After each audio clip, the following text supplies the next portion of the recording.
Justice.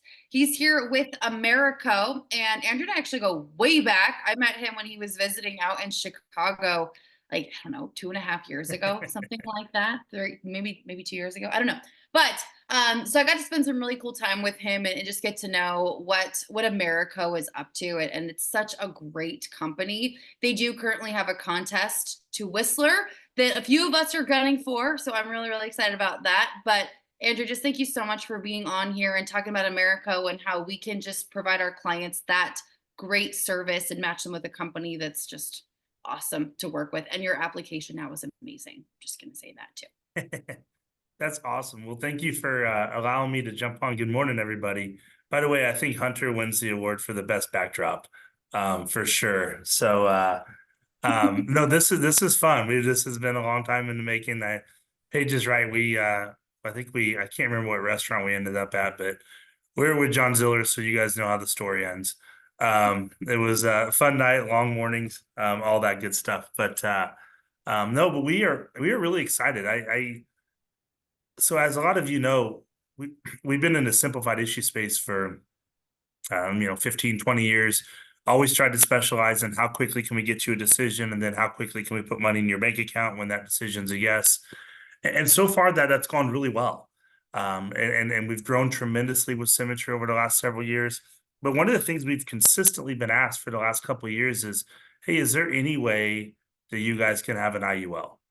Is there any way that you guys can have something? You guys have always had Eagle Premier for final expense, critical period coverage. You've had term products, cashback option products, and all those sell extremely well. But the question is, could you come up with an IUL? And as a lot of you know, that are on this call, you can design an IUL to do a whole bunch of things.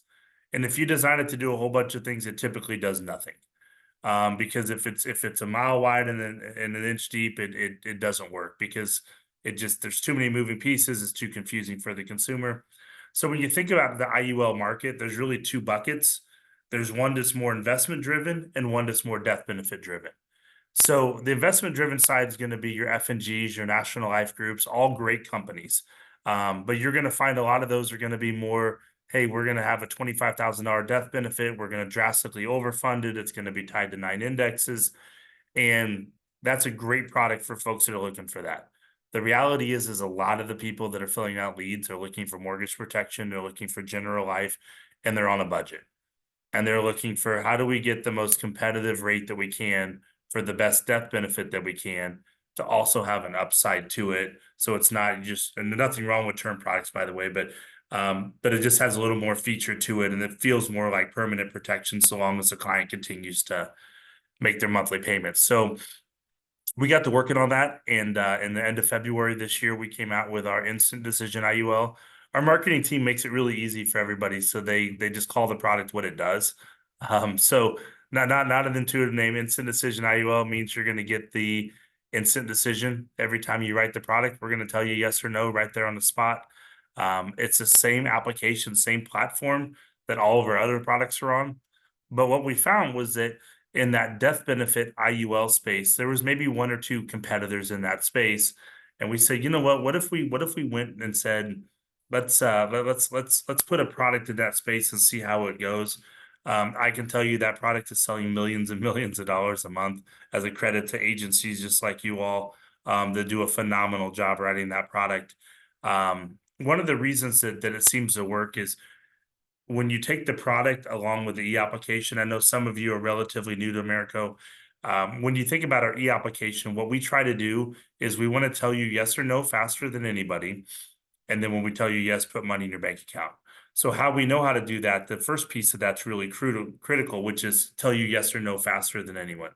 So when you think about how the process works within most companies are going to get to the end of an application process and then tell you, hey, is this kind of good fit from a prescription standpoint? And then, so you've already gone through the whole application, you've asked all the health questions, you grab the banking beneficiary information, and now you're crossing your fingers at the very end. Is this going to be a good fit for will the client pass prescription check? Well, what we do at Americo is we move that prescription check up to the front.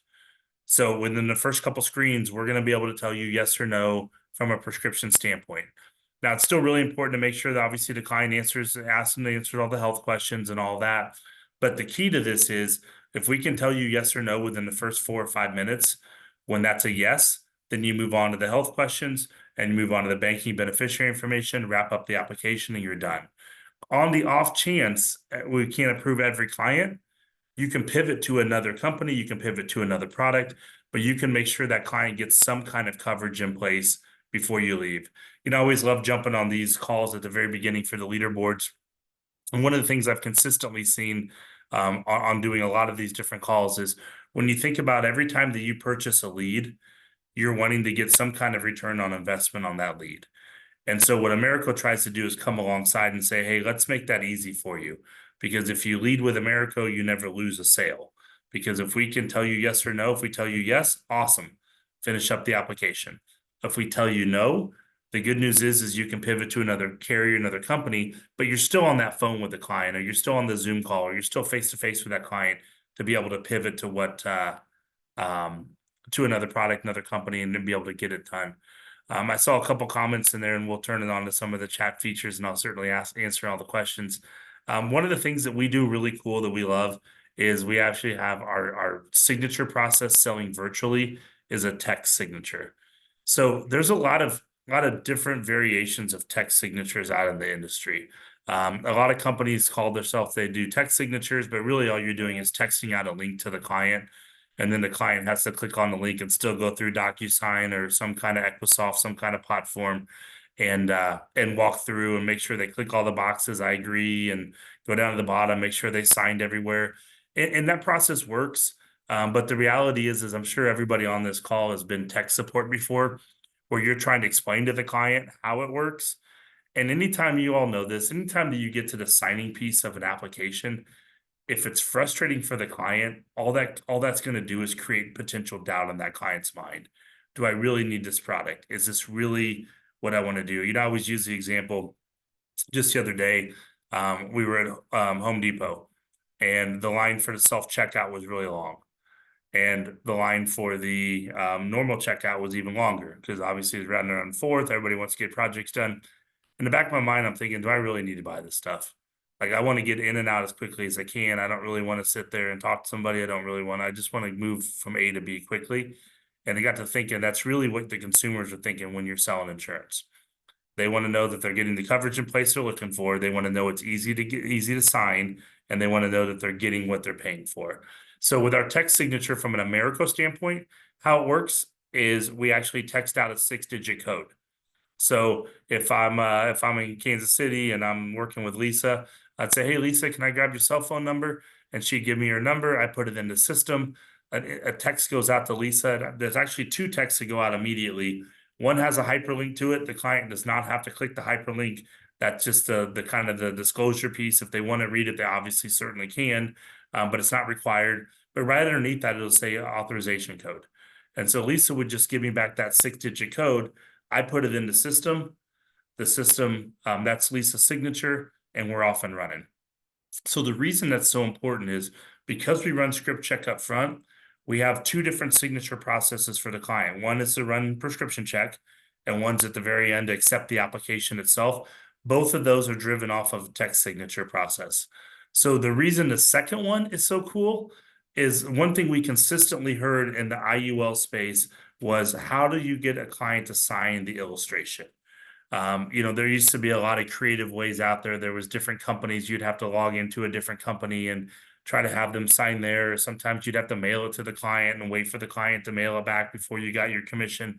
So from an Americo standpoint, that second signature. So again, I would ask Lisa for a cell phone number. I put it in the system. She gets a text. She gives me the 6-digit code. That signs everything. That signs the application. That signs the illustration. That really signs anything and everything that we would need signed. So again, think about this from a consumer standpoint. They're purchasing life insurance. They filled out a lead, and what they want is they want to make sure that their family's covered, or that they're covered and they can leave a legacy for their family. What they don't want to do is spend 2 hours on the phone trying to figure out how to get something signed, or how does this work, or this signature doesn't look like my normal signature. How do I erase this? They want efficiency. And so from an Americo standpoint, all of our product portfolio is on that same e-application I described, but specifically the IUL has come into play because of the fact that you can sign with the text signature. So I'm going through some of the questions here as we go along. Awesome. Joshua just wrote a 4.5K IUL. So there you go. So that is an awesome sale on a Monday morning. Yeah, Andrew, if I could jump in here, Yeah, please. Tom just brought something up and wanted to focus on that. So we had Shannon from F&G on here a couple of weeks ago talking about their IUL. And obviously, you kind of highlighted the difference earlier. One of the things she talked about was what their ideal client looks like. What would, the garden variety ideal candidate for the instant decision IUL look like for you guys? Well, that's a great question. So what we're looking for is, obviously everybody's going to say they're looking for a healthy client, right? But the difference is going to be for us is we understand a simplified issue business. So, our products are built to say, you know what, so long as your health, you may not be in perfect health, but so long as you're healthy enough. So a couple things I'll give you an example of is, for example, one of the questions we get asked a lot is diabetes. So if the client was diagnosed with diabetes over the age of 35 and doesn't take insulin, they should be good to go if it's controlled by other metrics. The reason we use 35 is 35, generally speaking, changes from type 1 to type 2 diabetes. It's not an exact science, but that generally speaking how it works. The caveat with that is obviously gestational diabetes. And a lot of times we can work through that process on our end. Another one we get asked on a pretty consistent basis, to be honest with you, is Ozempic. You guys have probably heard that. I think that may be the #1 drug in the world right now. Interestingly enough, it's being used for something it was never designed for, which is why it's the #1 drug.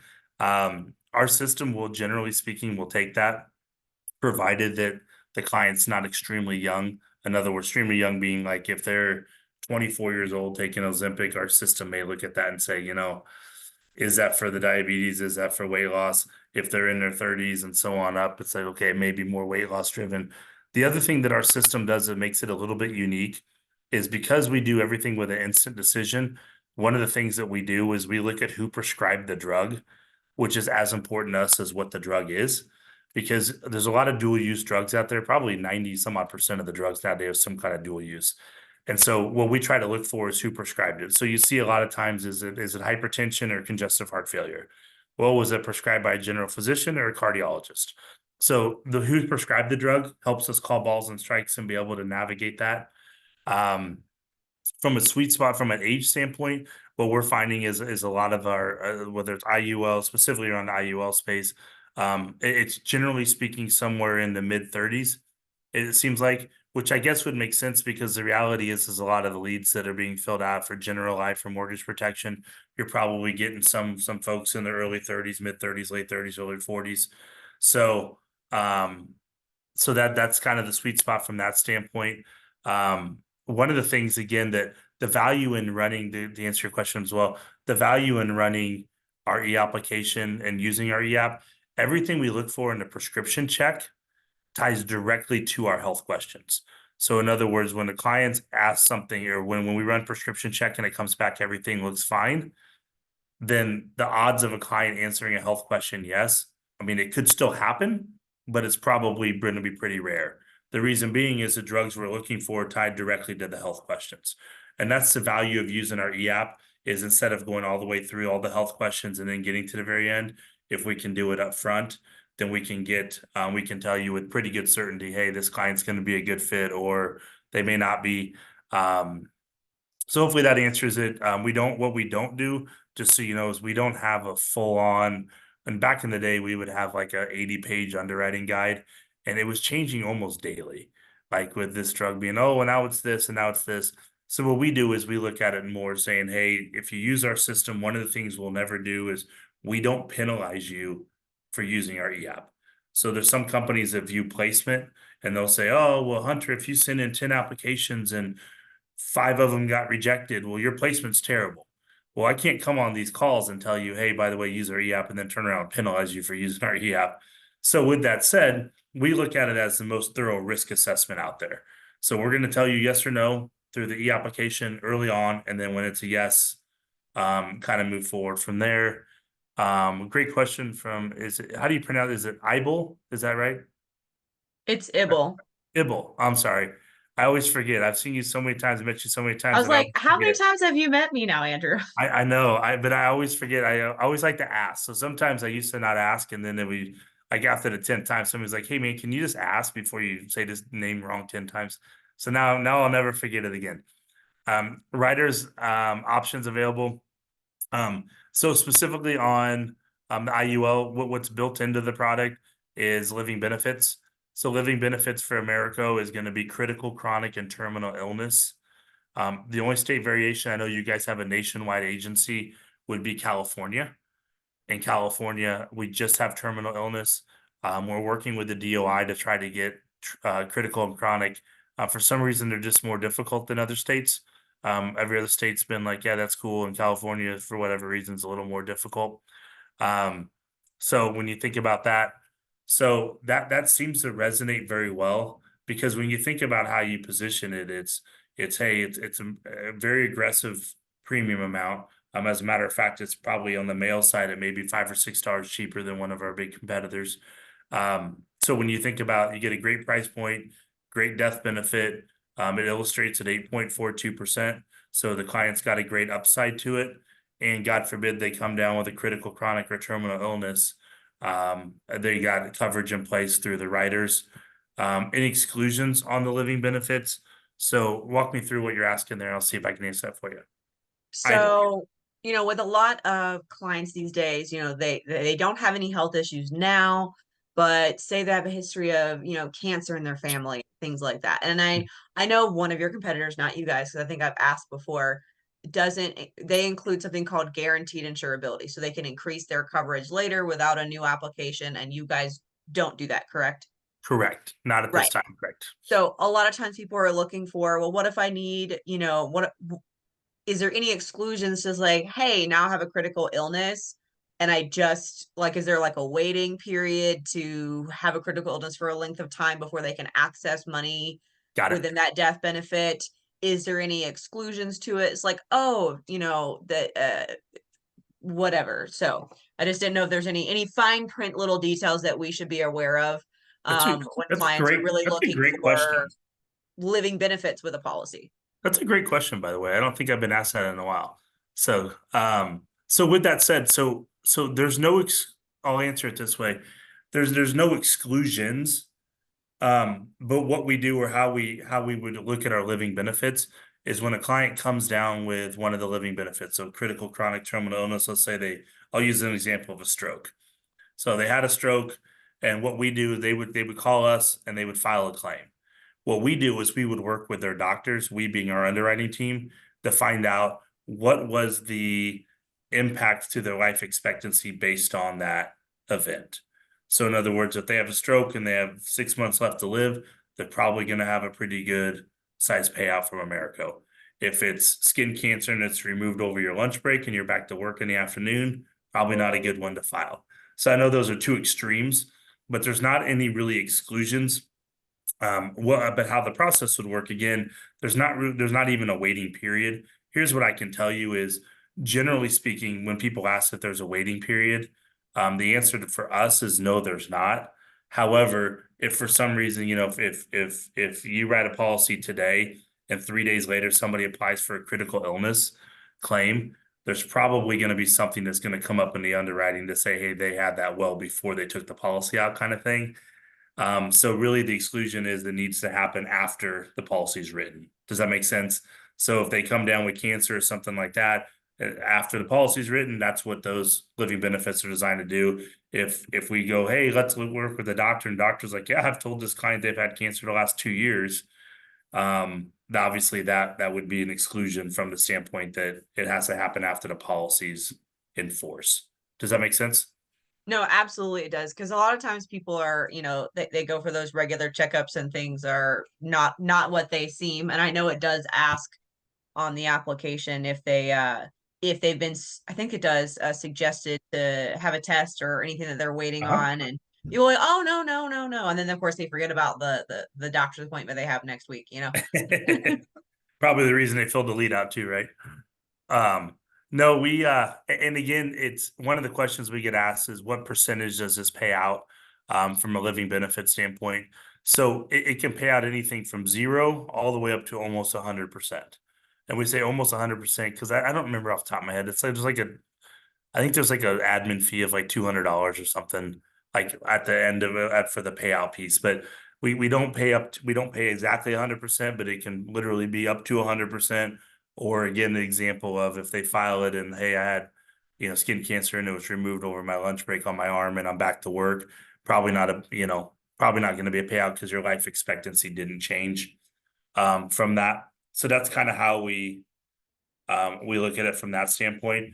What I can tell you is the driver of this is more the IUL components of hey, great illustrated rate, low premium, high death benefit amount.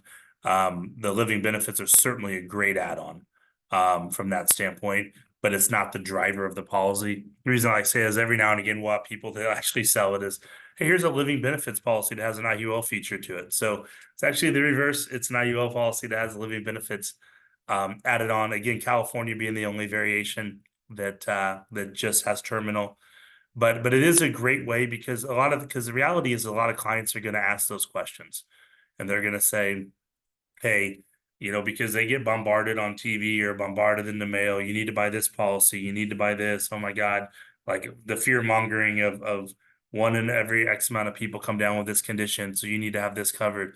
The cool thing is you can say, hey, all 3 of these are covered, all, like critical chronic and terminal illness are built in to the policy. And the great thing from a sales standpoint is because they're not an additional upsell, it just adds benefit to what the client, like the decision the client's making, it just validates it even more because they know they wanted coverage in place.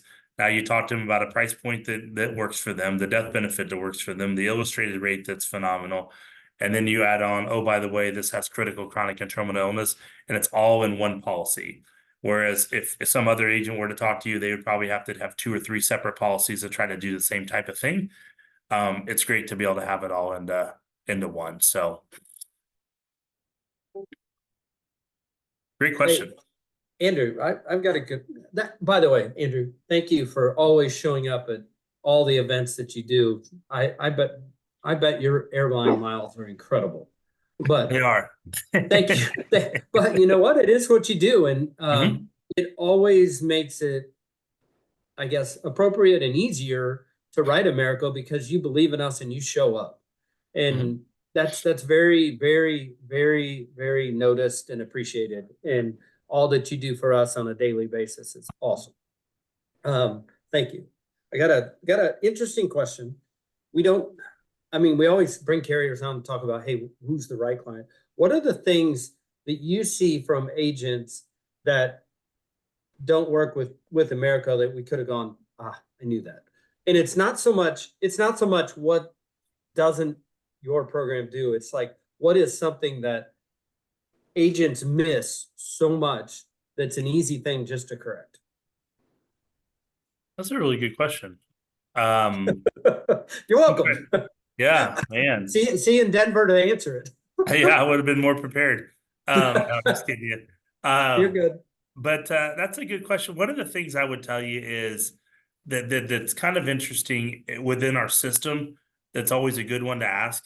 It's always good to ask the client, have they applied a lot recently? Because I'll give you an example. Our system, if the client's applied more than, I think it's 5 or 6 times within like a 6-month window, our system may go ahead and say we can't move forward. And the reason being is what MIB does, it tells you, hey, client ABC or client, this client applied with company ABC, but it doesn't tell you if the client was approved or not. So the hard thing for us is the question is, are they overinsured or is everybody declining them in their shopping insurance? So neither one of those is maybe the best fit. Now I understand no one's asking you to say, hey, I need to know the specific date you applied. But what happens is sometimes you'll talk to a client and the client says, oh yeah, I've applied like 7 or 8 different times with different companies. I'm just trying to get insurance. Well, that may help you kind of navigate a little bit because again, MIB doesn't tell us if they've been approved or not. So we're thinking they're drastically overinsured or maybe there's something there. So that's always one to just kind of ask the question. Again, I don't mean that for newer agents as like a scare tactic. Oh my God, if they've applied somewhere else, they can't apply here.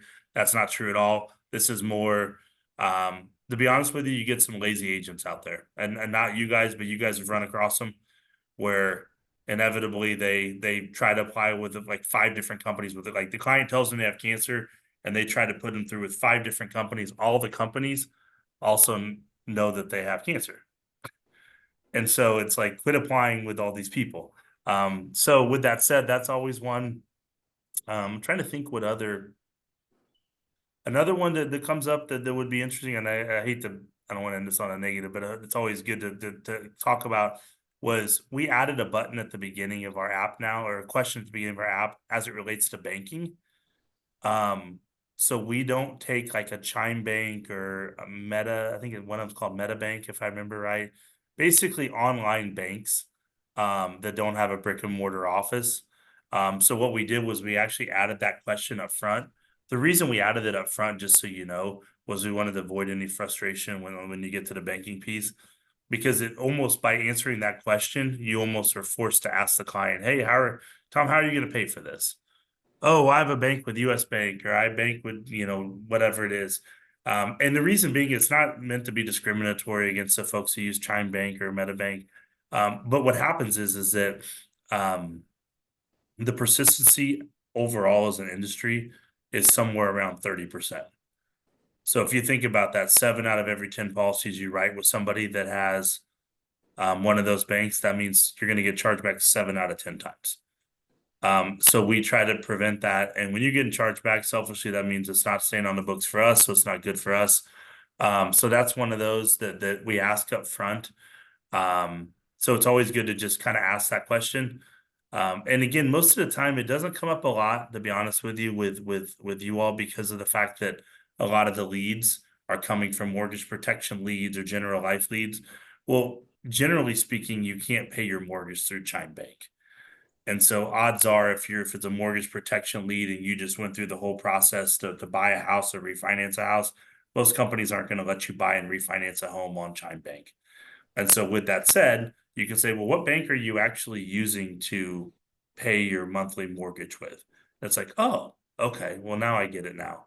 The other reason being, just to be transparent, this hasn't happened recently, but years ago, some agents were pretty savvy, because you can create a bank with Chime Bank or bank account in about 10 seconds.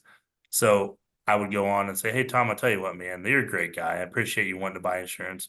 I'm going to go ahead and create this account for you. We're going to use this one. I'll tell you what, I'll make it even easier. I'll put the first month in for you.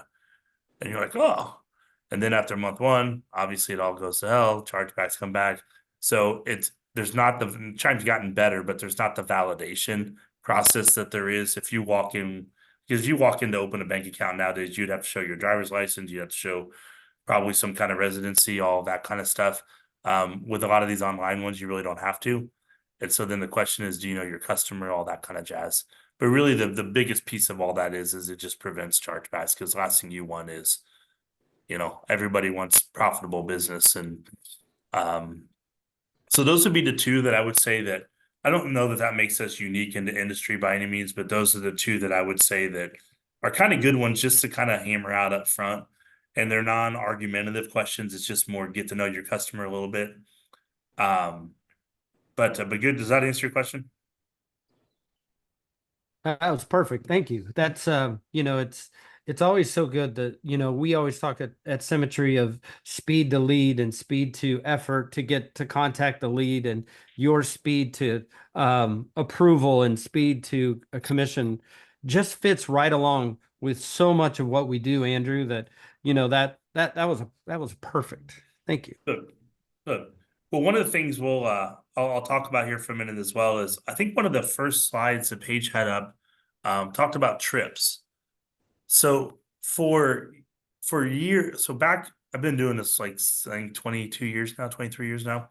So back when we first started, we used to do trips, and we would take the top agents that qualified regardless of what organization you worked with.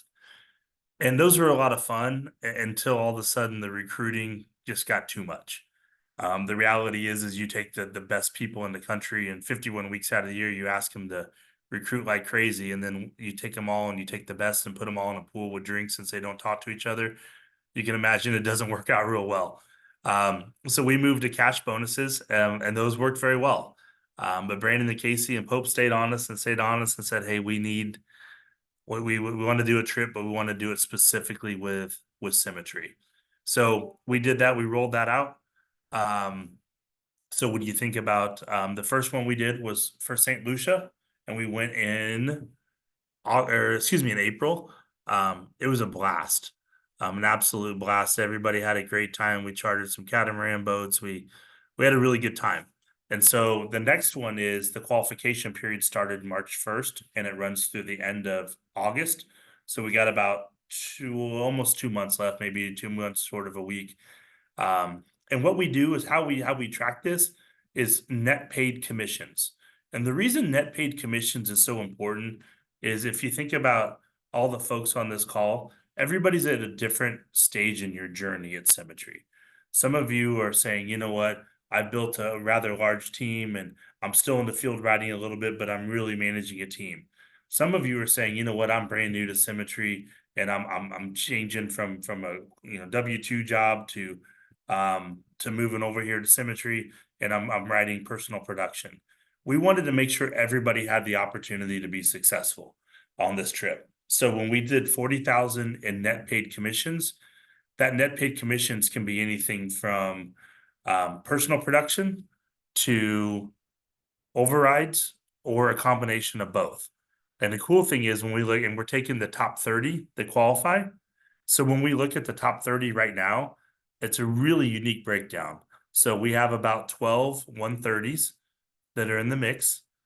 And then we have about 10 personal producing agents that are saying, you know what, I'm brand new on person. And then in the middle, you have a lot of the agency owners that are saying, okay, well, hey, I'm also, so it's a great mix of 130s that are just saying, hey, I'm doing it based on overrides.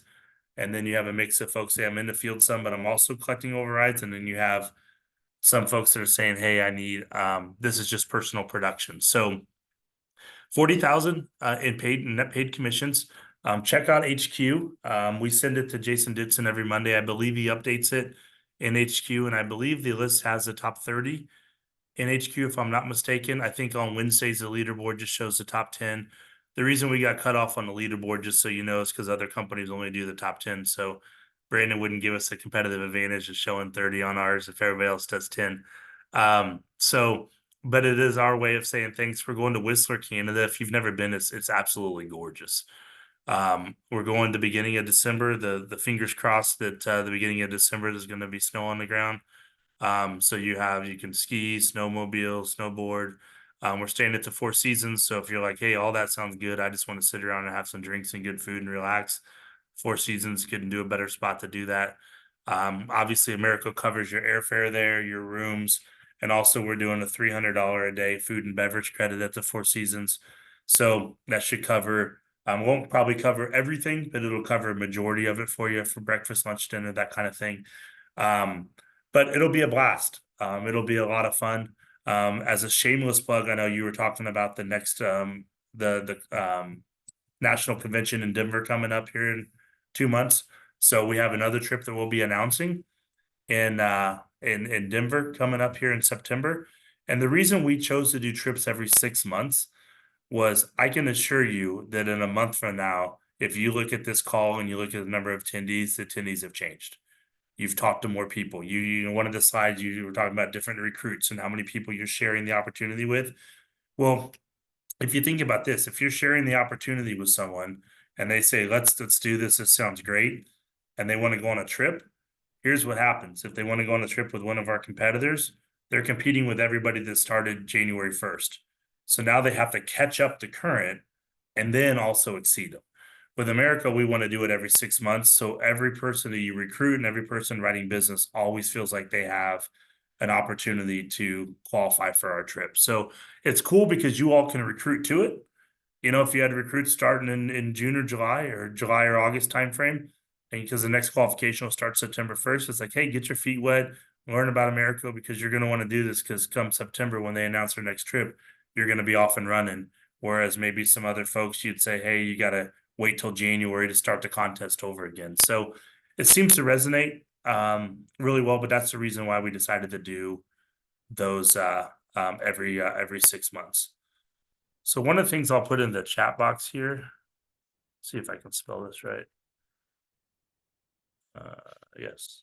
So I'll kind of close on this. We have a website dedicated to symmetry.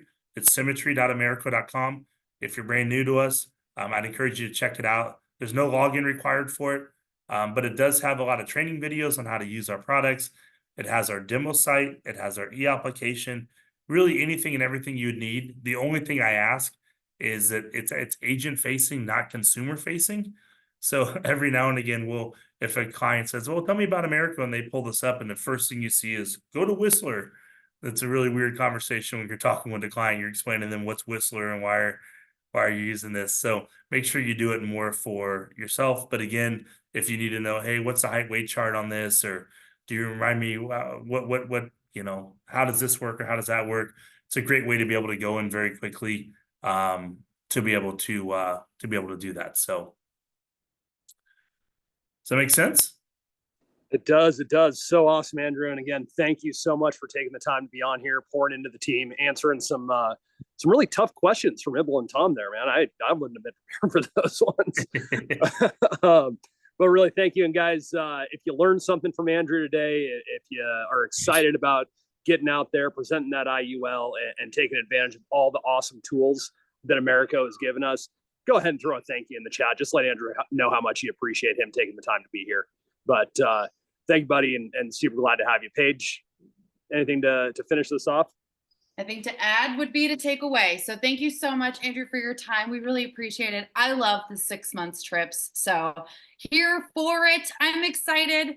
Everybody, yeah, give Andrew a big thank you. Give him a high five at conference. When you see him, go say hi. Especially thank you for coming on here. But appreciate it. Everybody have a great rest of your Monday. We'll see you next time. Bye, guys. You guys. Bye. Bye.